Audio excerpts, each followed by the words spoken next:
Merci d'être avec nous. Bonsoir Geoffroy Roux de Bézieux. Bonsoir. Vous êtes patron de Virgin Mobile. Vous avez sorti un livre pour sortir de la crise, le capitalisme.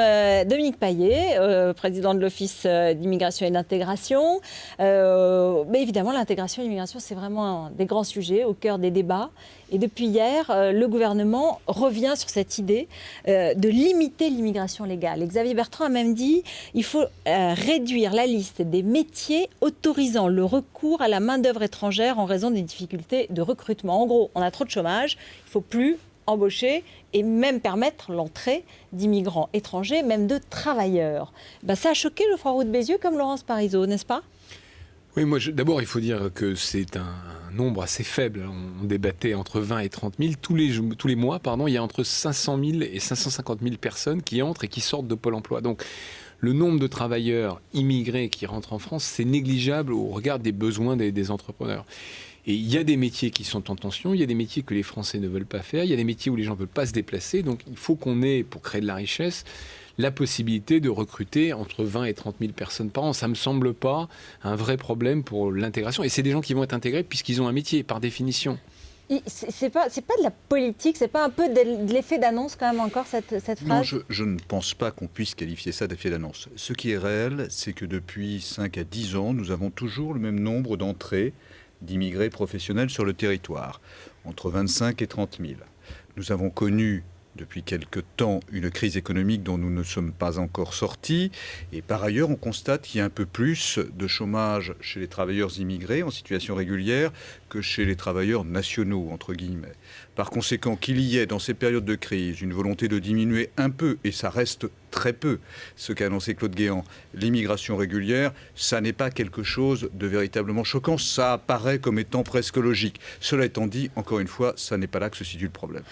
C'est mis en avant, Dominique Paillet. On dirait que vous êtes un peu en recul. C'est mis en avant par Claude Guéant, c'est mis en avant comme un des emblèmes de la nouvelle politique de la dernière année de Nicolas Sarkozy avant l'élection présidentielle. Je ne suis pas en recul. Simplement, je dis qu'il faut faire très attention. Je crois que M. Roux de Bézieux sera d'accord avec moi. C'est un sujet très touchy. Il ne suffit pas de dire nous allons diminuer l'immigration professionnelle si, au bout du compte, ça met en péril un certain nombre de secteurs de production qui sont aujourd'hui, en termes d'emploi, sous tension. Est-ce qu'il y a des Donc exemples, il faut y aller très très vite, j'allais dire, de manière très consensuelle et très prudemment. Claude Guéant a annoncé des chiffres, il me semble raisonnable. Oui, moi je voudrais ajouter quelque chose, c'est ma casquette de vice-président de Pôle emploi. On estime, alors les chiffres c'est difficile, à 200 à 300 000 les offres d'emploi non pourvues. Et une des raisons majeures de ces offres d'emploi non pourvues, c'est le manque de mobilité des Français. Il y a des départements qui sont à 14 ou 15% de chômage et d'autres qui sont à 5%.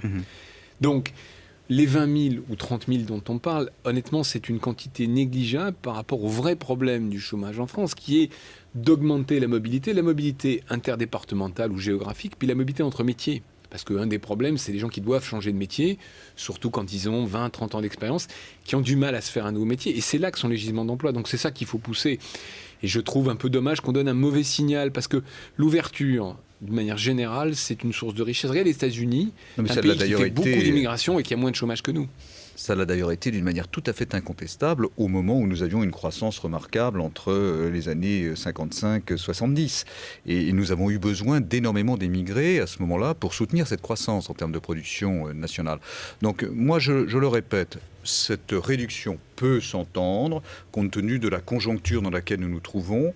Mais encore une fois, si on doit réduire le nombre de ces personnes immigrées en situation régulière qui viennent pour des motifs professionnels, il faut le faire en accord total avec le patronat et les organisations syndicales, parce qu'il ne faudrait pas exclure un certain nombre de secteurs sous tension de la possibilité de bénéficier de cette main-d'œuvre. Pour le moment, y compris les syndicats. Donc là, on a un patron en face de nous, donc c'est quand même c'est pas évident. Il y a d'autres, et il y a les syndicats qui sont assez hostiles et qui considèrent que c'est une mesure vraiment inutile, un peu tape à l'œil et peut-être pas tellement logique. Elle est, vous l'avez compris, extrêmement marginal.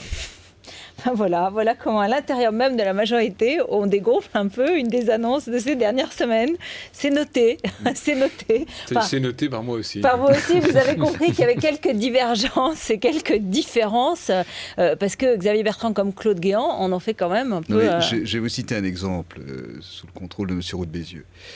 Brice Hortefeux a signé par exemple avec la Tunisie un accord de gestion concertée des flux migratoires. Quand il était ministre de l'Intérieur. Pour l'immigration professionnelle. C'était une très très bonne idée. Et moi je loue le travail qu'a fait Brice Hortefeux. Il s'avère que cela prévoyait 9000 entrées par an et que nous en réalisons 2500. Voilà. Dont acte. Donc on est loin du compte, vous voulez dire. Oui, je veux dire qu'on avait même prévu beaucoup plus. Donc là on diminue. Sans doute faut-il tenir compte, comme je l'ai dit, de la situation économique, de la crise économique dans laquelle nous sommes. Mais encore une fois, ça porte sur des chiffres extrêmement faibles. Et je crois, comme l'a dit M. Roux de Bézieux, que c'est une variable d'ajustement qu'il faut manier avec précaution. La prime de 1 000 €, il y aura une loi, a dit Xavier Bertrand. Et vous assistiez à l'émission pendant laquelle il l'a dit. Et il a dit, les entreprises qui font des bénéfices et dont les dividendes progressent devront faire bénéficier les salariés par une prime directe, une prise d'intéressement ou de participation. Et puis là, Christine Lagarde a dit « Oh là là, ça m'a l'air compliqué, pas trop d'obligations ». Bon voilà, en gros, l'État revient gérer les entreprises. C'est un peu l'impression que ça donne. D'abord, il y a une certaine cacophonie, vous l'avez souligné, on ne sait pas très bien à quelle sauce on va être mangé.